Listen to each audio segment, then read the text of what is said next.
Let me tell you something nobody warned you about. Sometimes buying your dream house means declaring war on people you've never even met. I mean it.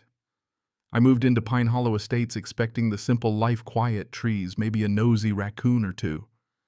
What I got instead was a front row seat to the strangest power struggle you could imagine.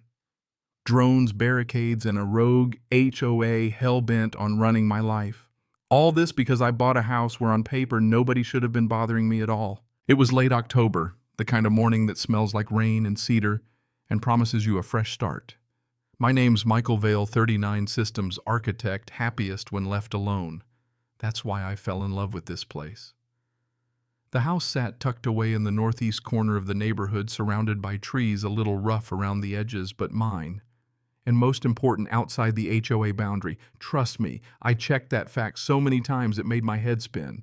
Lawyer, title, search, plat maps. No one was going to rope me into neighborhood politics. For the first few weeks, everything felt right. Upgraded the rooter, pressure washed the siding, installed solar lights, didn't see a soul. Just me and the forest. Then one morning an envelope showed up in the mailbox. Heavy paper, gold seal, Pine Hollow Homeowners Association welcome packet. My first thought was mistake, maybe marketing. Inside was a mountain of rules and a friendly letter from Karen West, HOA president, welcoming me and reminding me I was overdue on my first $685 in dues. Standing there, coffee in hand, I laughed, really laughed. I wasn't a member and I had the receipts to prove it. Sent off a polite lawyer-approved email with all my documents attached, deed, parcel, ID, a note from my attorney. Surely that would be the end of it. 3 days later, a second letter landed in my mailbox, hand-delivered, no postage, same emblem, but now with threats of compliance intervention if I didn't sign up in 5 days. Reading it out loud to myself, I wondered if I'd wandered into some HOA-themed prank show. Karen West, now with Compliance Oversight Committee under her name, apparently took her title very seriously. Next morning, things got weirder. 2 guys in reflective vests appeared at the mouth of my private drive. One had a clipboard, the other a phone on a gimbal recording every second. Clipboard guy wanted my signature on their membership form, and he recited fake legal threats like he was auditioning for Law & Order Suburban Unit. I told them in no uncertain terms that they were trespassing. If they didn't leave, the only signature they'd see was my name on a police report. They left disappointed like I'd spoiled their fun. I doubled down, sent another certified letter through my attorney, every legal proof attached. Still, the next morning, something felt off. The house was too quiet. I checked the cameras. Someone had blocked my driveway with 2 huge concrete barriers. Parked nearby a van labeled HOA Compliance Mobile Unit. Clipboard and gimbal were back on duty, treating my property like a crime scene. They tried to tell me my home was under compliance review until I signed their paperwork. Movement beyond the boundary of your dwelling will be considered non-compliant. I laughed in their faces. Then I called the sheriff. The deputies listened, flipped through the HOA's stack of nonsense, and basically told me this was a civil matter, not their problem. If I bulldoze the barriers, not their problem either. Just another day in America 2025. My only option was to lawyer up and wade into the swamp of county bureaucracy. Each department bounced me to the next. If my land wasn't under the HOA, it was my problem. If it was their problem. Nobody wanted to touch it. Later, an older guy from down the trail stopped by, handed me a flyer he'd found. Big headline: New resident refuses community integration, undermining safety and order. There was even a stock photo of a man who vaguely resembled me. It accused me of endangering the neighborhood by refusing to join up. If you've never had your reputation torched by strangers with too much time and toner, consider yourself lucky. Locked down at home, unable to get groceries, I started documenting every move the HOA made. Every video, every letter, every weird encounter, backed up, time-stamped, and ready. I installed extra cameras, started a digital folder titled Hostile HOA Activities. But footage only got me so far. I needed to know who was really behind this. That's when Sam entered the picture. Old college buddy turned private investigator, real trench coat energy. I gave him everything: plat maps, letters, names. Sam dove into county record zoning maps and found something wild. 2 years earlier, the HOA tried to sneak an amendment through the county to include my lot. It was denied, but Karen and her crew pretended otherwise. And the kicker, Her brother Daniel West worked as a GIS technician for the county, his name all over the paperwork. Digging further, Sam found Karen had been fired from her last government job for policy manipulation. She'd landed in Pine Hollow, taken over the HOA, and had been pushing buffer zone control ever since. Then the harassment escalated. My internet was cut. The company told me the line was physically disconnected by someone with an external work order, no trace of who authorized it. Now, I was angry. I started uploading everything calls, video documents to a civil liberties attorney who specialized in HOA cases.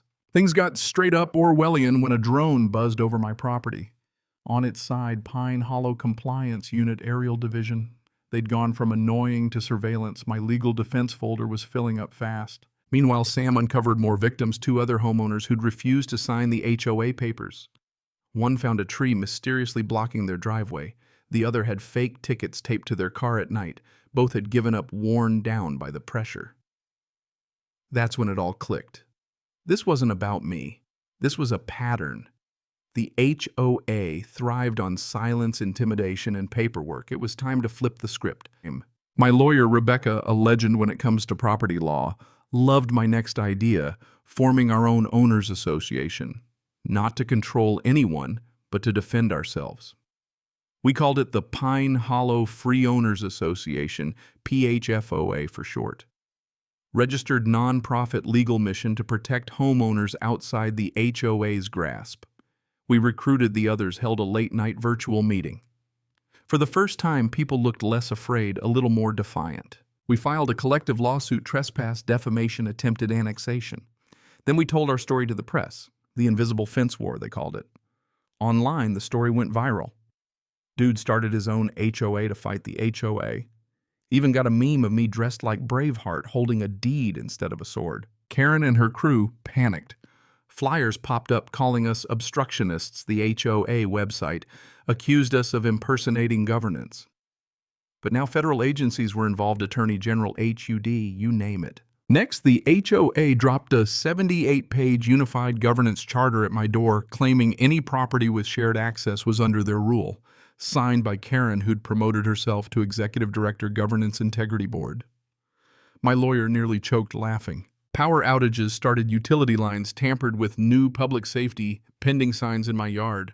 Neighbors crossed the street to avoid me. Clipboard guy started showing up with a new sidekick, a man in a beige sport coat measuring property lines like he was prepping for a land grab. Online, my lot was now shaded pending enforcement. It was all theater. But their act was unraveling. Then one morning, a black SUV pulled up. 2 men in navy jackets. Michael Vale. That's me. U.S. Marshal Service. We have a warrant for the arrest of Karen West for fraud, false imprisonment, and attempted unlawful annexation. Karen, still in her robe, was led away screaming about community betrayal.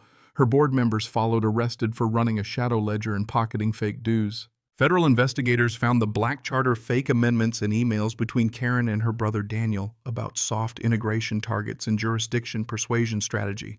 My case became the example, and Pine Hollow HOA was dissolved by court order for irreparable breach of trust. The barriers came down literally.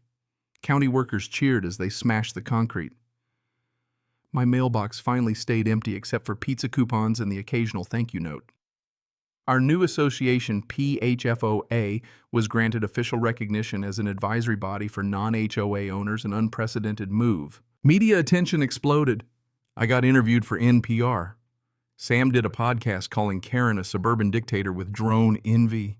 Neighbors who once backed the HOA now claimed ignorance, offered awkward apologies, or just stayed out of sight. But something bigger shifted.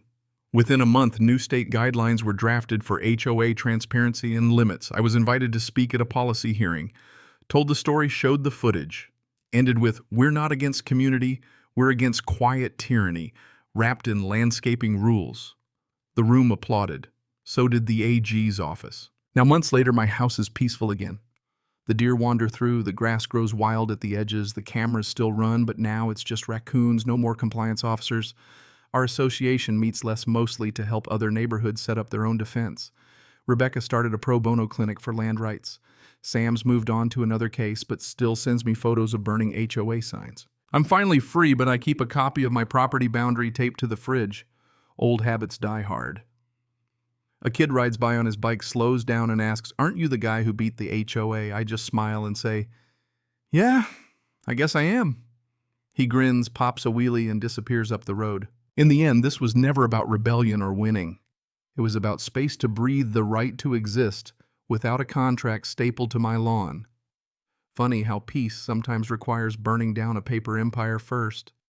And maybe, just maybe, justice is what happens when people finally get tired of being told where their boundaries are. So here's what I'm wondering now. Where would you draw the line? When does order cross over into control? Ever fought back against power that wasn't supposed to be yours to fight? Drop your story below, right, wrong, justice, or just a good old-fashioned war story. Sometimes sharing is the only way to keep the peace going.